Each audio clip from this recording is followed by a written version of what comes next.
во минатите две епизоди разговаравме со момци од хрватската и од бошњачката заедница во Македонија.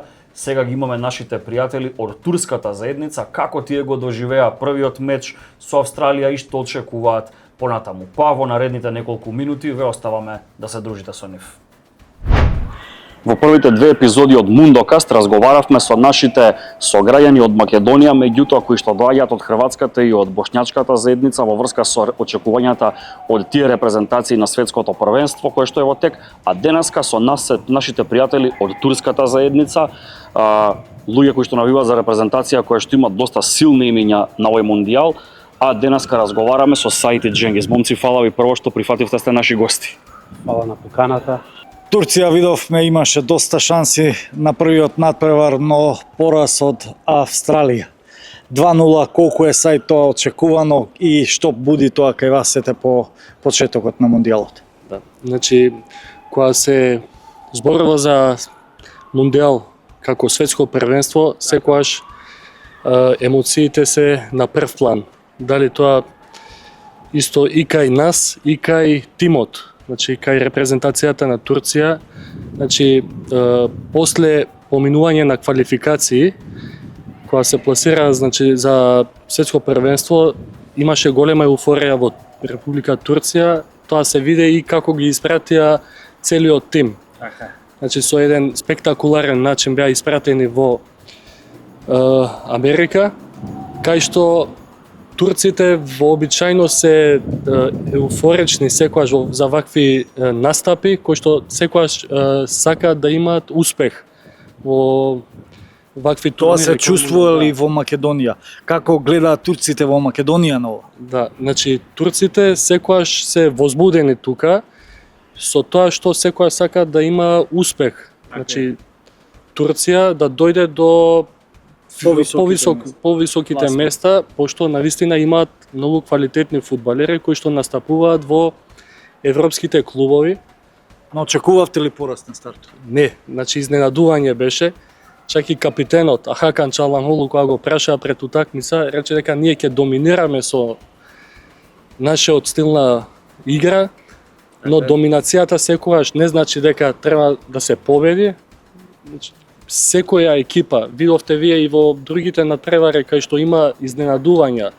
Значи како една велеш сила Шпанија некни киксна со Капе Верде. Сепак никад поразот не значи ништо на стартот, шанси во уште групата тука се и американците и Парагвај. Американците ги видовме со Парагвај, доминантна игра, сите играчи им играат во Европа, меѓутоа пак мислам дека квалитетот е според Америка на страната на Турција, а дека е многу над Парагвај. Дженгиз, добар ли ни е впечатокот?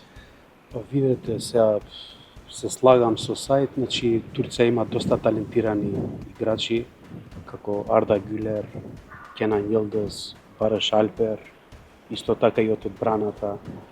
Но тоа, видете, имаше и Шпанија имаше со Капе Верде, значи 600.000 жители има една, значи имаше тоа. Исто така, значи не дека очекувавме дека ќе има нешто такво нешто, ама сега мислам дека со Парагвај ќе има позитивен резултат.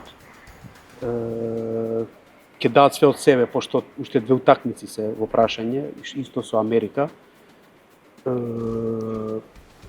Мислам дека со Парагвај и со Америка ќе изведат позитивни резултати. И мислам дека ќе поминат групата. Реално е да очекуваме нели да ја минат групата, но со оглед на силната конкуренција. Има ли квалитет Турција да го повтори оној историски успех од 2002?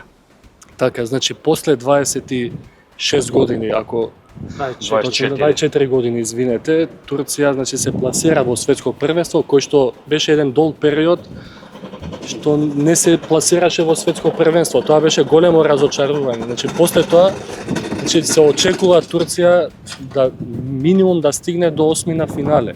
Значи со ваков спектар на играчи, ваков кадар на квалитетни играчи, треба да достигне таков успех, но емоциите да ги ставаат фудбалерите на страна, да се концентрираат на тоа што треба. Значи максимум концентрација за да успеат во следните две утакмици да ја покажат вистинската сила на тимот. Се надеваме, ние као навивачи, као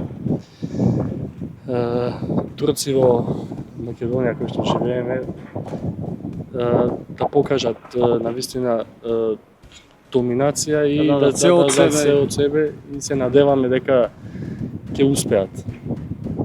Што се однесува до квалитетите на Турција. Турција покажа на минатото европско првенство кога дојде до четвртфинале дека знае да игра со најголемите европски репрезентации. Каде ќе биде на Турција тука најголемиот адут? Дали е тоа заедништвото, дали е тоа са некој инает што ќе се разбуди, дали е можеби во селекторот Монтела, иако Турција најголемите успеси со турски селектори ги има постигнато. Така. Види се, ја мислам дека овие две утакмици ќе одлучат поединци. Мислам дека дали ќе биде тоа Арда Гюлер, дали ќе биде Кенан Йилдиз, пошто ви кажав, доста талентирани, доста квалитетни играчи кај што играат во големи тимови.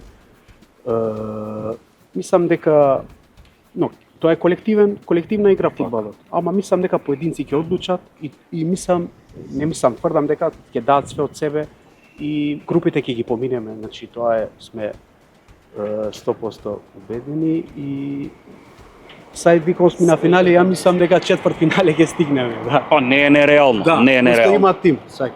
Така. Тоа заклучокот е јасен и кристално јасен. Само уште едно прашање би сакал да им поставам пред самиот крај.